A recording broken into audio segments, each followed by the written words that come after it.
Okay, good afternoon. Welcome back. We will take a peek at the basketball thing in just a second.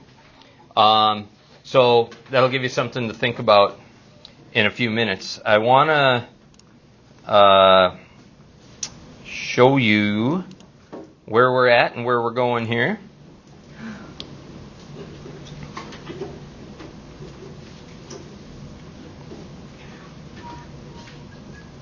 Maybe. One announcement really quick. My plan was to go over that quadratic applications worksheet in class. I don't think we're going to have time today. I think I'm going to post like a solutions sheet to that for everyone. However, there's a handful of you that haven't handed that in yet. So it was due on Friday. So if you don't get that to Oren by the time you leave today, that's it. You missed your chance. So if you're one of those that didn't complete that, you best do that if you want your points for that today. So that was when we worked on like the box, the paper box, and the whatnot. We only really spent one day on 5.2 and 5.3, these polynomials of higher degrees. We're actually skipping 5.4 and 5.5, and we're going to go to 5.6. So just a recap of what we've done since we started Chapter 4. We spent a lot of times on linear functions, degree 1, straight lines. We spent a lot of time on quadratic functions, parabolas, doing stuff like that. We spent a very little amount of time on the polynomials of degree 3 or 4 or 5. We talked about some end behavior and what the graphs look like. And then we did that volume box, paper box thing. That was a third degree polynomial. And we looked at that. We're going to spend one day on what's called rational functions. And then on Friday, we're going to talk about radical functions. And then I believe we have a test scheduled on Monday. Okay? So we're going to talk about rational. And some of you might be familiar with this. Actually, way back in Chapter 1 or 2 or whatever it is, when we were just solving equations, we solved rational equations. They were the ones like that had x in the denominator, so we had to find the lowest common multiple and whatnot. Now we're actually going to look at the graph and the behavior of the function and some applications that go with it. Why are they called rational? It comes from the root word ratio. And you guys are familiar with the word ratio. It's a comparison of two things. We often write a ratio as a fraction with a numerator and a denominator. So that's how you're going to be able to spot a rational function. There's going to be some kind of function in the numerator and some kind of function in the denominator, and it's going to be like a fraction. So here's a couple examples. Notice that each one of these is in fraction form. And we're going to talk about asymptotes in a little bit. So I'm going to get rid of this, and I'm going to go to our basketball example here that you guys have been working on. And I want to talk about this here. So first of all, you would have to understand what we mean by scoring average. Points per game, right? Any of you that watch basketball know that a main stat for a basketball player is how many points do they score per game. So I already took the liberty of filling in the very first dot in red on my graph. If a basketball player plays one game and that basketball player scores 12 points, they are now averaging how many points per game? 12. How do you get that? You take the total number of points scored for the whole season and you divide it by the number of games played. So it would be 12 points divided by one game gives you an average of 12. Okay, so what happened in game number 2? Did not score. Okay, after 2 games are complete, what is the average per game? 6. Everybody cool with that? So I'd put a dot here at 2 games and 6 points. Because it's still, the total on the season is still 12, right? But now we're not doing 12 divided by 1. Now we're doing 12 divided by 2. Okay? I bet you know what the next one is. After 3 games? 4. After 4 games? 3, because 12 divided by 4 would be 3. I'm going to skip 5 because that'll come out to be a decimal. How about after 6 games? 2 points per game. How about after 12 games? Okay. Can you start to see a trend with our graph? If we were to play connect the dots, which I won't do on my screen because I'll butcher it, but you should be able to kind of see how that would go. So the question that's being posed here up above the graph, how many more games will this player have to play?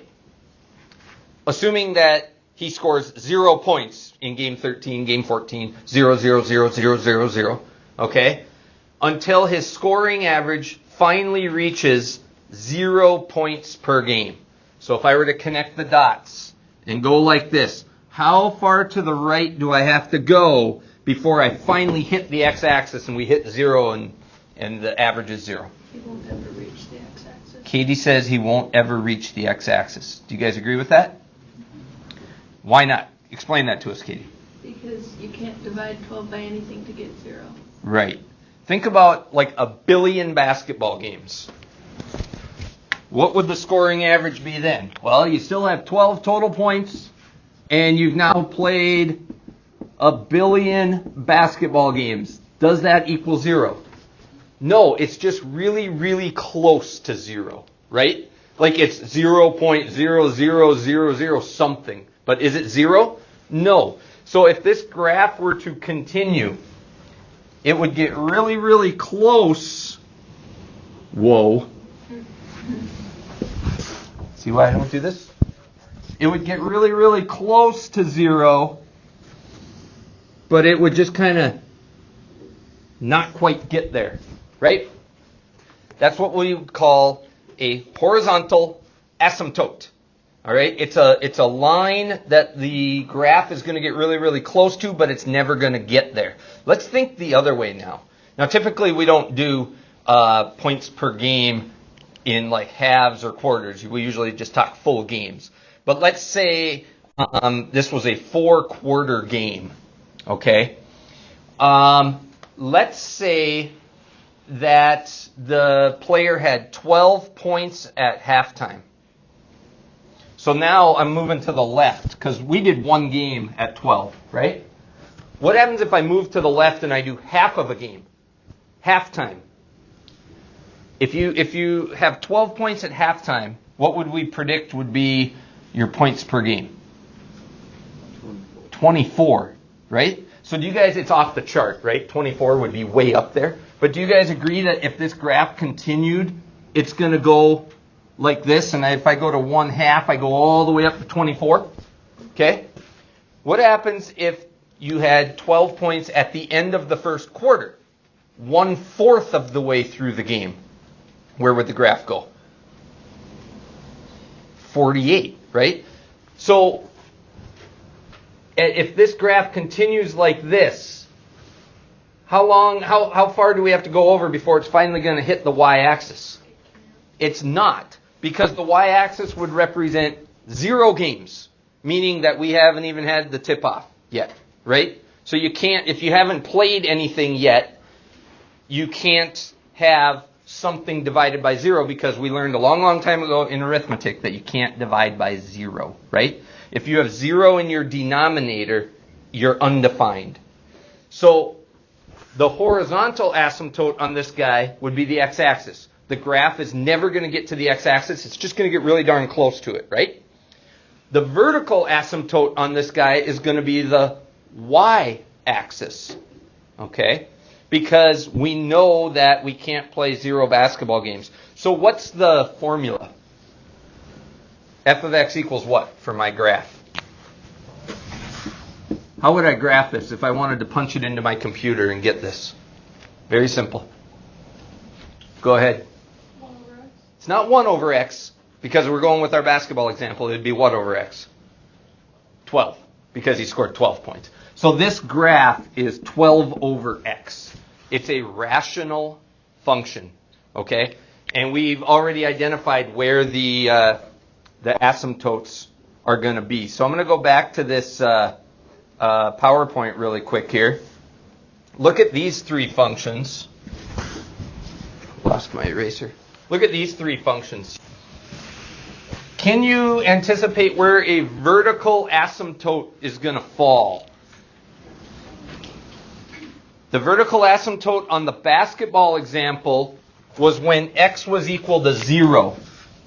Because if it was equal to 0, it was going to be undefined. We can't divide by 0. That's illegal, right? So how about that first one? Do you see anything? 3. Do you guys agree that at 3 we would have a problem? Is 3 a member of the domain? If we tried to do the f of 3.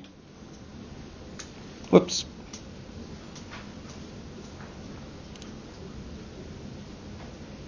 Maybe. Oh, I can't mark it up. Okay. If we tried to do the f of 3, and we plug it in, we'd get 3 divided by 0. That's a problem. That's undefined. So 3 is not in the domain. Any other ones? Negative 3 would cause us a problem as well, right? So I'm going to show you what this looks like on a graph. All these documents are on Blackboard, by the way. If I go to the graph of that guy, the very first one that we had on the PowerPoint, it looks like this. It's this blue one. Take a look at what the graph of that guy looks like. Can you guys eyeball 3 and negative 3 and see what's going on there? The graph is getting super, super close to 3 and negative 3, but it's never going to touch it. Vertical asymptotes. Okay? What about this red one, g of x, the second one? This is the second one that's on the PowerPoint. Let me get rid of this.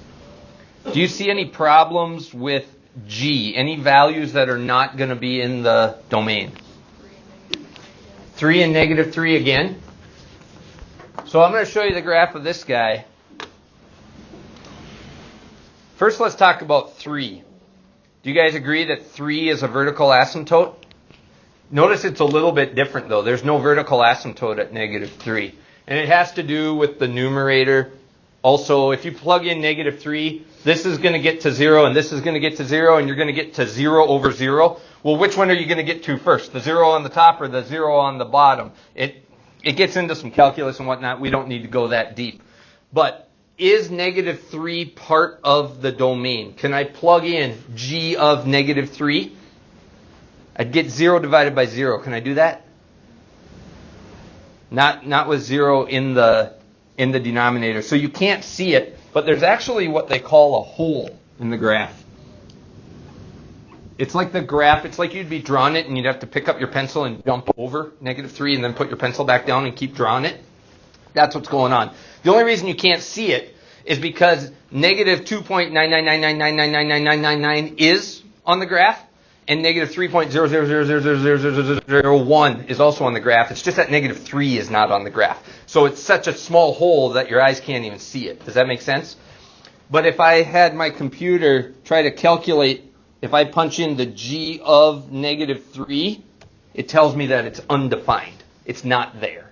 Okay? So just so you know, that wouldn't be a member of the domain. How about the purple one? The h. Do you think we're going to have any vertical asymptotes on that one? Is there anywhere where the denominator is ever going to equal 0? No. X squared plus 9 can't equal 0. It only equals 0 at plus and minus 3i, which is imaginary. We're not doing imaginary numbers here. These are real numbers. So if I look at the graph of that guy, notice it just goes forever left and right. No jumps, no holes, no vertical asymptotes. Okay, so the next slide on the PowerPoint is this P of x, Q of x, R of x. And what it's asking for is, are there any horizontal asymptotes? Like the basketball had both a vertical and a horizontal, right? So we could talk about vertical, but is 2x squared plus 1 ever going to equal 0? No, no, and no. So we're not going to have any vertical asymptotes going on with those three. So with the vertical asymptote, if the denominator is not 0, then you won't have one. Right. We're going to encounter a vertical asymptote if and when the denominator equals 0. Yeah, good point. Okay, so P, Q, and R are not going to have any vertical asymptotes that we can't touch. But let's talk about horizontal asymptotes. And before we get there, I want you to think about this. I want you to think about a fraction, because all of these are fractions, right? P of x, Q of x, R of x. Think about a fraction with a numerator and a denominator. And think about what makes a fraction big and what makes a fraction small. For example, if I give you a huge number, like 1 billion, in the numerator, and like a small number in the denominator, like 12, is that a big number or a little number? It's a big number, isn't it? Like 1 billion divided by 12 is a big number. And what happens if the numerator kept getting bigger and bigger and bigger and bigger? Billions, trillions, gazillions. And the denominator can get bigger too, but maybe it's just not growing as fast. A big over a little gives us a big, right? Okay, let's reverse that. What happens if we have a little number divided by a big number? It's going to be super small. And as we continue to make this larger and larger and larger and larger, and this guy cannot keep up, it's going to get closer and closer to what value? It's going to be a super small number. What value is it going to get close to? 0, just like the basketball. The basketball, it was 12, and the 12 never changed, right? It just stayed 12 forever. And the denominator got bigger and bigger and bigger and bigger to billions and gazillions and trillions. Well, 12 over a gazillion is really darn close to 0. So when you look at this, when you're trying to determine if it's going to have any horizontal asymptotes or not, it's actually super easy. One of my math professors used to call this the Horserace Theorem, which isn't even a real theorem. He just made it up. Okay? You got to look at your denominator, and you got to look at your numerator and your denominator, and you got to ask yourself, who's the faster horse? Meaning, if I put in like the number 1 billion, which one's going to grow faster? And that'll determine if you get a big over a little or a little over a big. You guys cool with that? So let's look at P of x. In the numerator, we have 4x. In the denominator, we have 2x squared plus 1. So imagine punching 1 billion in for x. P of 1 billion. Who's going to be bigger? The numerator or the denominator? The denominator. Why? Because you are squaring. You're squaring it. Right. The power of x squared is more powerful than a power of x to the first. Okay? So we're looking at the power of x. 1 billion squared is a huge number. Now, I agree that 4 times 1 billion is also a huge number, but it's not nearly as huge as 1 billion squared. Right? So who's the faster horse? The denominator. And if the denominator is faster than the numerator, it's going to approach what? The denominator is faster than the numerator. It's going to approach 0. So take a look at the graph of that guy. Notice it's the same thing as we go to the negative world. The negative world is it's approaching 0 from the negative world. Here it's approaching 0 from the positive world. So if I scrunch this over, it looks like it's going to hit the x-axis, but it's never going to get there. There's always going to be this little gap in between. So that one has a horizontal asymptote at 0. Let's look at Q. Let's skip Q. Let's go to R. Who's the faster horse? The numerator. And if the numerator is going to outrun the denominator, what's going to happen to the total value of the whole fraction? It's going to get bigger and bigger and bigger, and it's going to go off to infinity. And if it goes off to infinity, there is no horizontal asymptote. Remember, a horizontal asymptote means it's going to level off somewhere like the basketball did. That graph does not level off. That just goes off to infinity. Okay, finally, let's look at Q. Who's the faster horse? If we're only looking at the power of x, they're the same. You guys cool with that? They're both x squared. So if the horses are the same, then we have to default to the coefficient in front of it. So the horses, 1 billion squared and 1 billion squared are going to kind of cancel each other out, right? The plus 1 is going to be irrelevant. 1 billion squared plus 1, big deal. That plus 1 is minute, right? So then we're just going to go 1 billion squared times 4 versus 1 billion squared times 2. This guy's going to be a little bit bigger, so where's it going to level off at? It's going to level off at 2. If we can just think of this just kind of canceling each other out, and you're just left with 4 over 2. So if I were to look at this guy, notice that as we go off to both positive and negative infinity, it goes to 2. And it's never going to get there. It's going to get to 1.999999999. It's never going to get to 2. How do we feel about that? It's never going to get there because of that that plus 1 hanging out there. Okay. So that was kind of a lot. If that went over your head just a little bit, on Blackboard, I have another fantastic little supplemental video that you can watch if you want to kind of hear that again. But I want to look at a couple application type problems that are dealing with this. So, on page 585 of your textbook, you can open it up if you want, but I already have it pulled up here on the screen if you just want to look at your screen. This is page 585. Okay. It says we're going to make a fraction. So I'll read this to you and you can read along here. It says a large mixing tank. Not show that right here. Okay. A large mixing tank contains 100 gallons of water. So imagine a tank with 100 gallons of water in it. And somebody puts 5 pounds of sugar in the water and it dissolves and it mixes in. So now we have sugar water, right? With that original mixture, we start adding 10 gallons per minute of water. So somebody turns on the tap and we start adding more water to the 100. Okay? 10 gallons every minute. And then at the same time, somebody is pouring sugar into the tank at a rate of 1 pound per minute. So imagine water going in and sugar going in. And it's just getting more and more and more and more. It says find the concentration in pounds per gallon of sugar in the tank after 12 minutes. So think about your numerator and denominator in your whole horse race thing. Okay?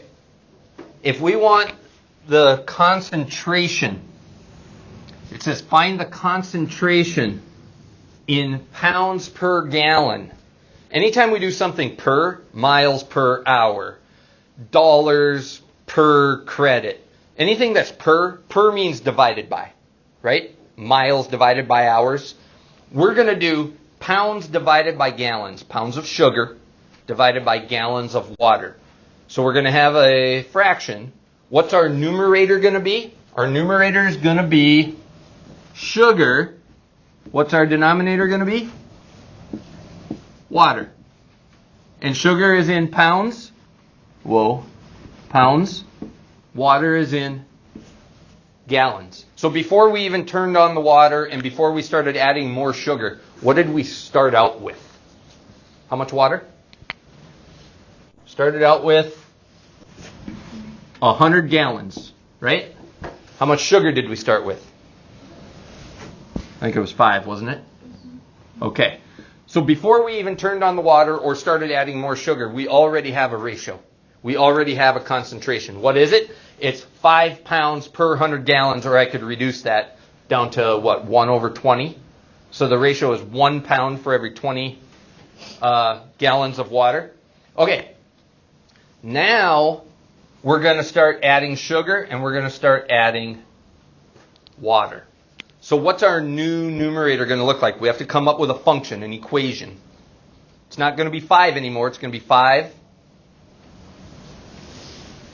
What do you think? Plus what? What are we adding? 1 pound per minute. We're adding 1 pound every minute, right? So if I said minutes, let's let t equal the number of minutes for time. We're going to add 1 pound of sugar every t minutes. So after 1 minute, we'd be at 6 pounds of sugar. After 2, we'd be at 7, and so forth, right? What are we adding to the denominator? 10 gallons every minute. Okay, here we go. There's our function. So if you look at that, it's a rational function. How did you determine that? Because it's a fraction, what we just talked about. Is there going to be any vertical asymptotes? Is the denominator ever going to equal 0? It would at negative 10. However, in this experiment, are we going back in time? Is this Back to the Future? No. So negative 10 is correct, but does it have any bearing on this problem? No. So there's not going to be a vertical asymptote for us to consider, right? Is there going to be any horizontal asymptote? Is it ever going to level off? Or is it going to go off forever? You got to ask yourself who the faster horse is. What do you think?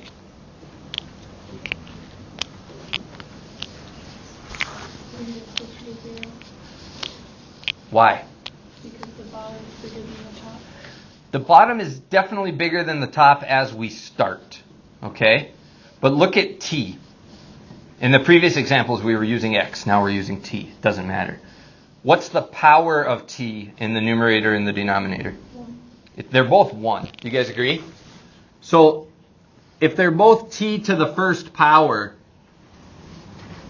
if you put in like a billion, you're going to have 5 plus 1 billion.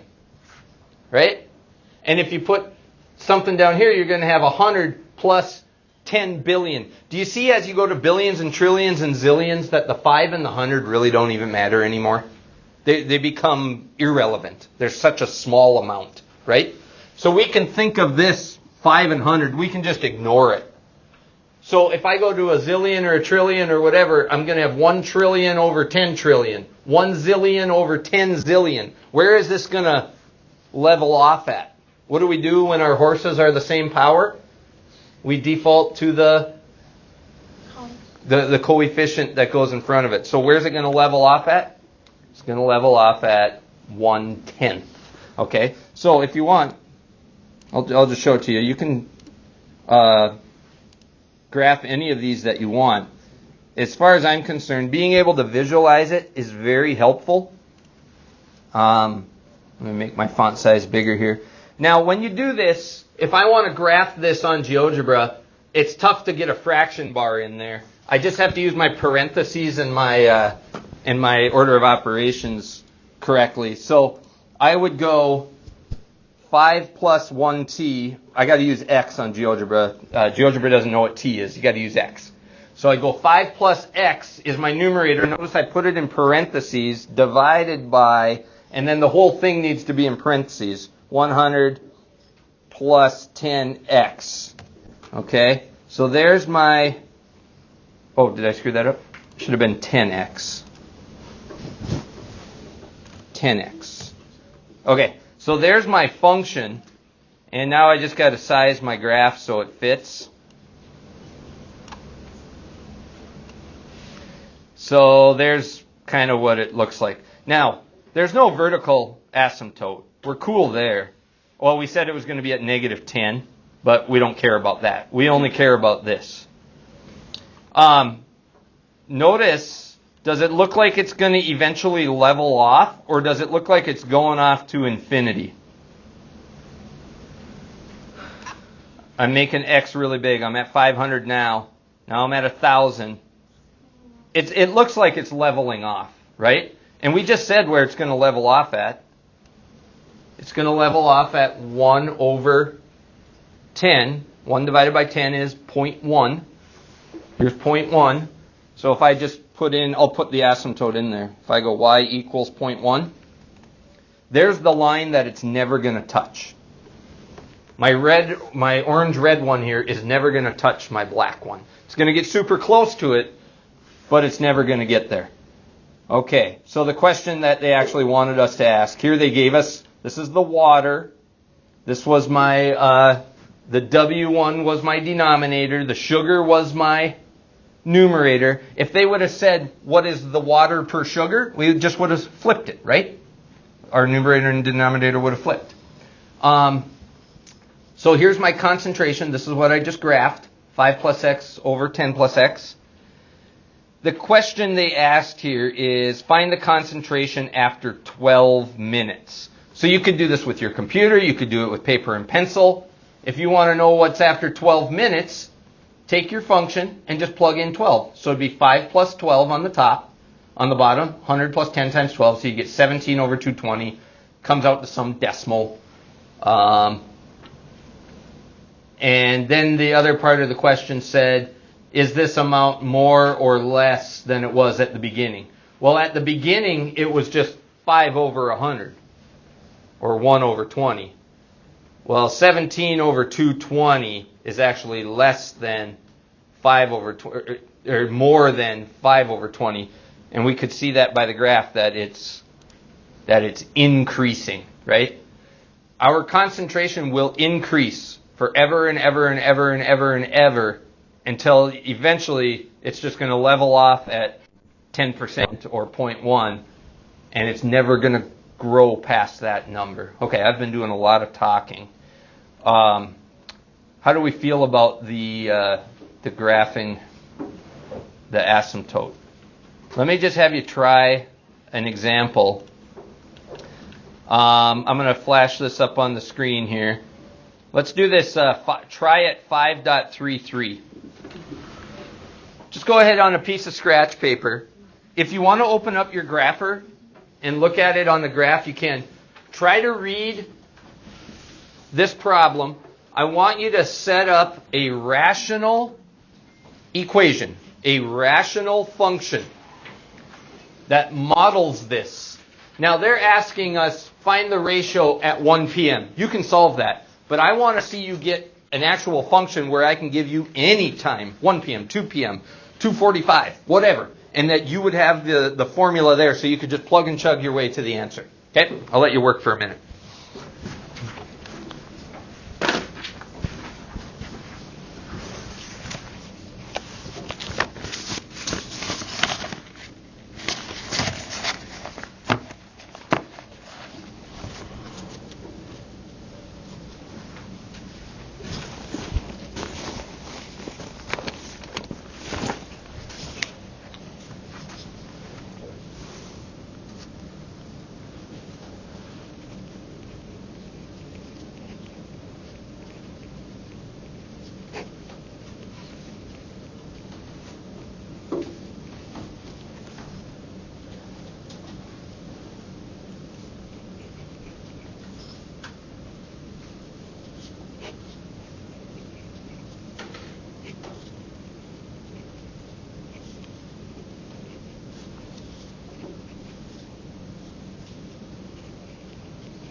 Go ahead and share your solution with your neighbor.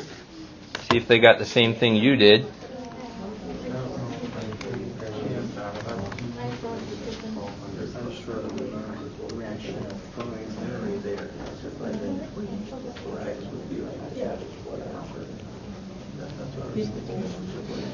So you should have both a function and an answer for the 1 o'clock thing. Flag me down if you want to show me what you got.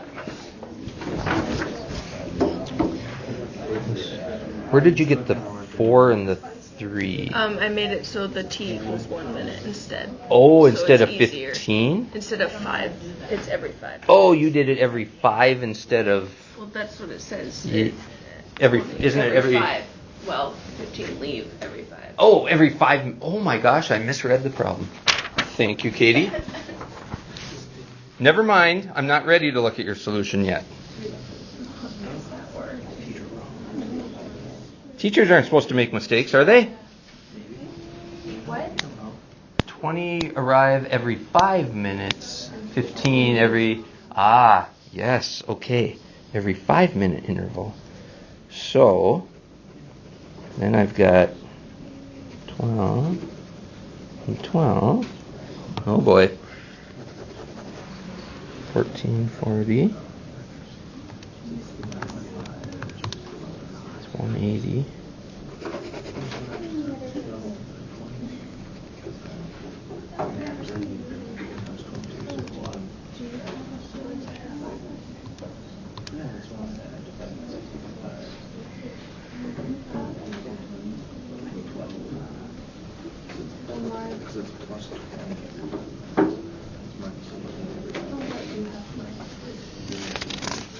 Okay, now let me see if I did this right, Katie. So you got 1440 over 1320.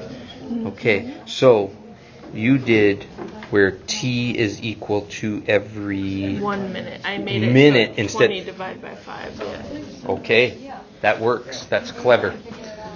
Anybody else? Who's got something for me? Only one person after all that time has something to show me? What'd you guys do? I got this so far, but I'm still trying to figure out how to work in the 5. So this is good. So if you were to label X, what is it? X is... Every minute. Nope. No, every 5 minutes. Every 5 minutes. So how many of those X's is it going to take to go from noon to 1? How many chunks of 5 minutes are there between 12 o'clock and 1? 12 of them. So you want X equals 12, right? Yeah. Because wouldn't that be an hour? 12 times 5 minutes is an hour? What do you guys got? So you got 1200 plus 20, 1500 minus 15. So you did X's every minute. Yep. So what did you get at 1 o'clock then? What's it going to be? 1440 over 1320. Yep. There you go. Yep. What do you guys got? 1440 over 1320. Yep. So what would your... I can see what you did here. So if I asked you to give me a function so I can punch in any, what would you... Because I don't think you want to say that this is equal to that, because it's not equal. It's that divided by that, right? Yeah.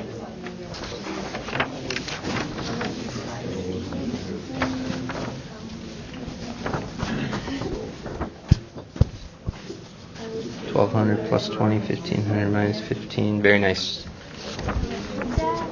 Okay, I'm going to show you really quick what I did here.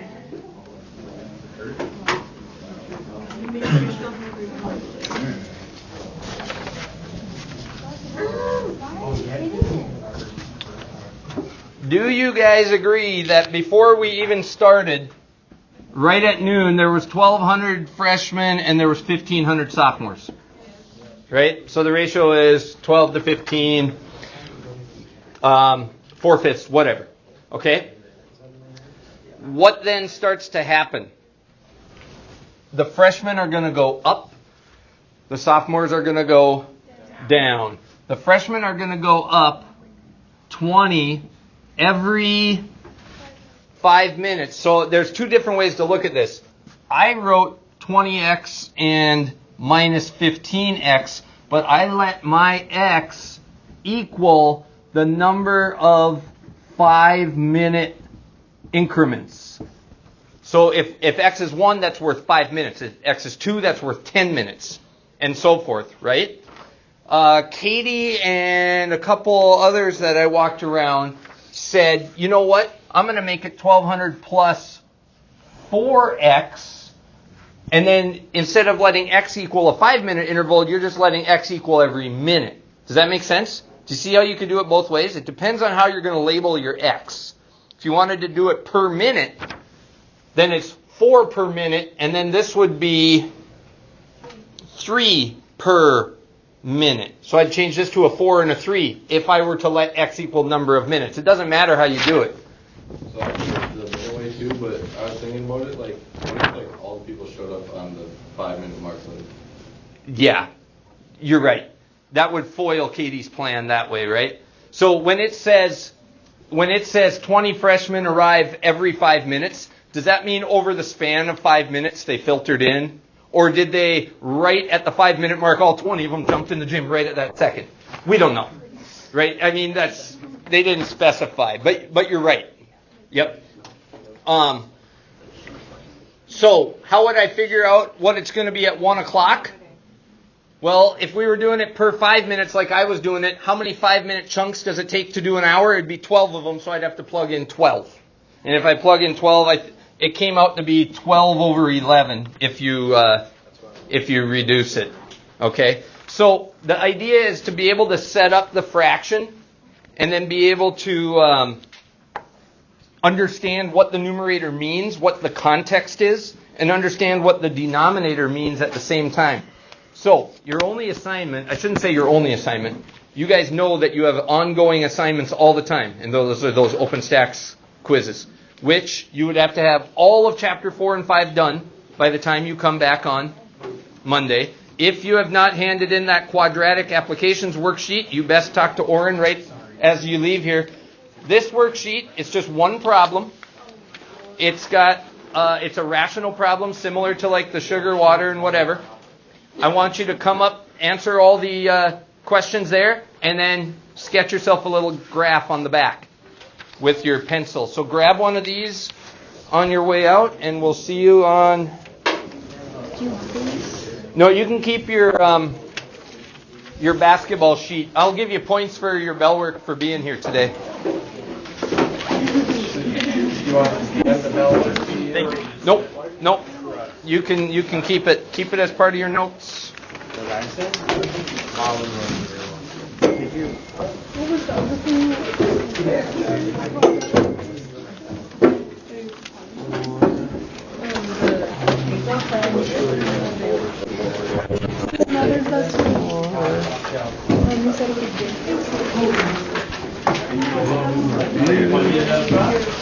Here we go. Here, I'll give you one too. Fill it out. No, that's okay. I don't think you were late. I think we started a little early, so. So I all the